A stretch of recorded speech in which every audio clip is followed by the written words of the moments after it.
Bom dia, boa tarde, boa noite, obeleiros. Hoje eu tô aqui com vocês para resolver o problema 6 da Olimpíada Coreana de Linguística de 2021, o problema de vietnamita. Hoje, mais uma vez, ao invés de tratar desse Vietnã da imagem, a gente vai tratar desse aqui, o Vietnã do Kim Van Kieu, o conto de Kieu, que vai dar o plano de fundo para a gente tratar do vietnamita dessa vez. Igual fez no último problema de vietnamita que a gente resolveu na primeira lista desse ciclo de estudos da ELO 2023. Como eu já falei um pouquinho lá sobre o vietnamita e um pouco sobre o desenvolvimento histórico do vietnamita, eu queria focar um pouquinho aqui em como foi o desenvolvimento da escrita do vietnamita. A escrita do vietnamita é muito interessante. Como vocês lembram lá daquele último vídeo, o Vietnã teve uma influência muito grande da China. Então, por muito tempo, o vietnamita foi escrito usando o Chu Han, que é uma forma de escrita que utiliza os caracteres chineses com os significados e pronúncias utilizados no chinês para escrever o vietnamita. Mas o Chu Han não é muito bem adaptado ao vietnamita, então, informalmente, em núcleos menos imperiais, se usava o Chu Nom, que é esse sistema de escrita que adapta os caracteres do chinês para serem usados no vietnamita. Esse aqui é um exemplo de texto escrito no Chu Nom e esse aqui é um exemplo do conto de Kieu. Ele foi inicialmente escrito nesse sistema de escrita. Mas não foi aí que acabou. Como vocês podem ver aqui em cima no título, atualmente o vietnamita é escrito de outro jeito. Mas antes disso, outras tentativas de formas de escrever o vietnamita foram criadas. O Quoc Tam Tu foi essa forma de escrever o vietnamita como se fosse um alfabeto. Foi inspirado nos caracteres chineses, mas tinha glifos para significar consoantes e glifos para significar vogais. Nessa mesma linha, mais ou menos em 1500, foi criado o Chu Kok Nhung, que é a forma que atualmente é usada para escrever o vietnamita. Esse aqui é um exemplo dos anos 1600, onde vocês podem ver Dictionarium Anamiticum. Isso aqui é em latim o dicionário Anamita. Anamita faz referência à cordilheira de Anã no norte do Vietnã. E é um dicionário do vietnamita. Aqui vocês podem ver um texto do revolucionário vietnamita Ho Chi Minh usando uma mescla do Chu Quoc Nhu, como por exemplo aqui, com o Chu Nom, como por exemplo aqui. Então vamos para o problema. No problema, a gente vai usar uma outra forma de escrita do vietnamita, certo? Então aqui a gente tem escrita na ortografia moderna, no Chu Quoc Nhu, e a gente vai usar ele escrito no Chu Non Moi. O Chu Non Moi, ele é uma tentativa de fazer um sistema de escrita para o vietnamita que não vai ser muito utilizado além do papel. É uma tentativa que surge ali no começo do século XX e não tem muita adesão. Então aqui a gente tem os 6 primeiros versos do conto de Kieu, escritos tanto no Chu Quoc Nhu quanto no Chu Non Moi. Vamos analisar isso aqui um pouco mais de perto. Então a primeira coisa é, observem aqui, como a gente já fez lá naquele primeiro problema de vietnamita, que a gente fez a primeira lista, que o primeiro verso tem sempre 6 palavras e o segundo verso tem sempre 8 palavras. E aqui a gente consegue ver que essa coluna aqui tem 6 glifos e essa coluna aqui tem 8 glifos. 6, 8, 6, 8, 6, 8, 6, 8, 6, 8. Podemos especular, fazer uma hipótese, que depois vai ser provada verdadeira, de que a escrita ela é vertical da esquerda para a direita. Então você escreve de cima para baixo, da esquerda para a direita. Tá certo então. Agora, tendo dito isso, parece que cada um desses glifos corresponde a uma palavra. Então a gente pode começar a analisar o primeiro verso do conto de Kieu. E aqui está a correspondência entre os glifos e as palavras. A gente consegue observar umas coisas bem interessantes. Primeiro, a gente consegue ver que esse final an é comum a essas duas palavras. E esse final com essa parte desse glifo também é. Mais do que isso, a gente consegue ver que esse início tr é comum a essas duas palavras e esse início aqui desse glifo também é. Certo? Vamos observar isso com o segundo verso? Comparando com o segundo verso, a gente percebe que a gente tem, por exemplo, uma mesma consoante de início aqui, esse t, e aqui e aqui a gente tem uma mesma vogal final, a. E a gente consegue ver que esse mesmo valor aqui se compartilha entre esses dois glifos e a mesma coisa para esse aqui e essa parte do a, certo? Mas o que poderia ser essa outra parte? Talvez é o tom, beleza? Então vamos ver outros lugares que tem esse tom. Aqui, ó, no tai e no moi, você tem o mesmo tom. E vamos ver, a gente compartilha essa parte do glifo. Ok? Então, o que parece estar acontecendo? Eu pareço ter talvez consoantes ou o início da sílaba aqui, nessa parte do glifo, as vogais nessa parte e o tom aqui em cima, ok? Mas aí a gente se depara com um problema. Observe. Esse glifo aqui é o mesmo do que esse aqui. Só que aparentemente ele significa ch e não tr. Mas beleza, vamos seguir com essa ideia. Porque se a gente vê aqui, parece que aqui em cima vai indicar o tom, a gente tem esse tom aqui e a gente tem o mesmo glifo aqui em cima, essas duas adaguinhas, certo? Então tá. Então como a gente pode ter um entendimento mais profundo do que são essas consoantes e o que são essas vogais? Vamos ver como é que funcionam sílabas, certo? Observa a palavra encucar. A palavra encucar ela é composta de 3 sílabas. Encucar.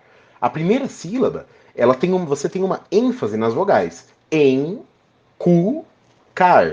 E as vogais finais têm uma ênfase diferente do que as vogais iniciais. Se a gente for ver isso num espectrograma, a gente consegue observar direitinho como acontece essa diferença aqui, ó.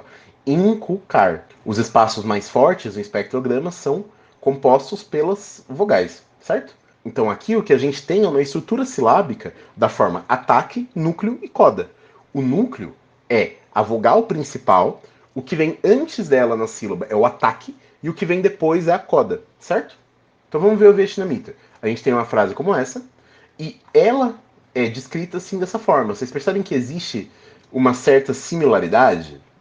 Mas se a gente for ver mais direitinho, essas linhas aqui amarelas significando o tom, a gente percebe que tem o elemento do tom e que mais do que isso, essa coda não parece ser tão relevante para a gente fazer uma análise espectrográfica. Então, para o caso do vietnamita, ao invés de a gente usar o sistema ataque núcleo coda, que é importante para uma língua como o português, a gente vai usar o sistema que o núcleo e a coda são uma coisa só, chamada de rima, e que o sistema é ataque, rima e tom. Então você ainda tem a consoante inicial, como N, T, Tchá, tá? Só que as outras partes são a rima e, no caso, por exemplo, disso aqui e disso aqui são o tom, certo? Então aí a gente consegue descrever com mais detalhe o que está acontecendo. Você tem o ataque aqui na frente, a rima aqui embaixo e o tom aqui em cima. Mesmo que a rima seja, por exemplo, E aí você vai ter esse valor e esse valor como tendo a mesma coisa. Por quê? Porque é a mesma rima, certo? Então tá, mas aí a gente começa a perceber aquilo que a gente já tinha visto do tra e do cha terem o mesmo valor, certo? Então vamos ver outros momentos em que isso talvez aconteça. Por exemplo, aqui ó, lagiri sak yoi shan. E compartilha o mesmo glifo de ataque, o sa e o sha. A gente consegue ver isso no ya e no da, que também compartilham o mesmo glifo de ataque. Percebam aqui que o ya ele age como uma consoante, ao invés de agir como G e depois um grupo de vogais. A gente consegue ver um fenômeno parecido no caso desse ku, que vai ser representado por esse mesmo glifo nessas duas palavras. Ou seja, o ku não age como uma consoante mais uma vogal, mas é uma consoante só, no caso qua, certo? E aí com isso a gente consegue ver algumas das correspondências de coisas que são iguais. Então, cha igual a tra, sa igual a chá, da igual a gya e ku é uma coisa só. Beleza? Então vamos para os problemas. Por mais que os dialetos norte e sul do vietnamita compartilhem uma mesma ortografia, existem grandes diferenças na pronúncia. Abaixo está uma tabela de palavras pronunciadas nos dialetos norte e sul, os tons foram removidos por simplicidade. E ele dá essa tabela aqui pra gente. Usando essa tabela, o linguista percebeu que o Chunmoi é baseado em um dos dois dialetos. Qual dialeto é esse? Então vamos lá com mais detalhe. O que esses dois dialetos têm de específico? No caso da pronúncia do sul, vá, da e a são pronunciados da mesma forma, e todas as outras são pronunciadas de forma diferencial. No caso da pronúncia do norte, vá é pronunciado de forma diferencial, mas da e a são com uma mesma pronúncia. E cha e tra também, com a pronúncia cha. E sim, são ambos com a pronúncia shin. Ou seja, existe uma equivalência desse chá com esse sa, esse tra com esse chá, desse ya com esse da. A mesma coisa que a gente observa aqui. Então a gente pode inferir que o dialeto no qual o Chunomoi é baseado é no dialeto do norte. Beleza. Aí agora aqui são todas as correspondências que você observa olhando para aqueles glifos. Não vou entrar em detalhes, você pode pausar e dar uma olhada. Aqui para as consoantes, aqui para as rimas e aqui para os tons. E a gente consegue responder as outras duas questões dessa forma. Mas aí agora eu queria conversar com vocês um pouquinho sobre como os sistemas de escrita são adaptados. Porque uma coisa a gente sabe, um sistema de escrita novo nasce adaptado à língua pela qual ele é criado. Então a gente consegue ver um exemplo disso nos hieróglifos egípcios, no cuneiforme sumeracádio, na escrita Brahmi da Índia, e como vocês viram num problema também dessa lista, a escrita Paralkmon, usada para escrever o Monlen. Mas, às vezes, o sistema de escrita não é criado para a língua, mas ele é adaptado por uma língua que é próxima dele. Então a gente consegue ver isso, por exemplo, no sistema de escrita fenício, que é da mesma família linguística que os hieróglifos egípcios. Esse aqui já é muito apartado do que eram os hieróglifos egípcios, mas a adaptação foi muito próxima. Então o que se usava naqueles hieróglifos continua sendo mais ou menos usado para o fenício. A mesma coisa a gente consegue ver no Devanagari, que é um sistema de escrita baseado no Brahmi, que também vai trazer muitas das características do Brahmi.